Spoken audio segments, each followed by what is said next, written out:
Hello guys. तो आपको पता है आरसीबी ऑफिशियली क्वालिफाइड।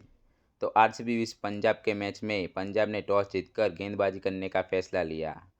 आरसीबी की तरफ से बैटिंग में विराट कोहली, पाडिक्कल, वेंकटेश अय्यर और टीम डेविड ने क्या बैटिंग की है। विराट कोहली तो 2 डक्स के बाद क्या फॉर्म में लौटा है।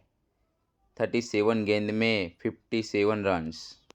पाडिक्कल 25 गेंद में 45। वेंकटेश अय्यर ने तो पाटीदार के ना होने का फ़ायदा उठाया है।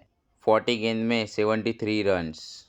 टीम डेविड 12 गेंद में 28 रन।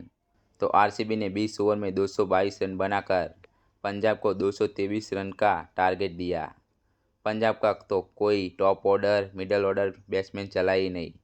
फिनिशर ने कुछ अच्छी बैटिंग की, पर आरसीबी की बॉलिंग क्लास ने पंजाब को जीतने का मौका ही नहीं दिया।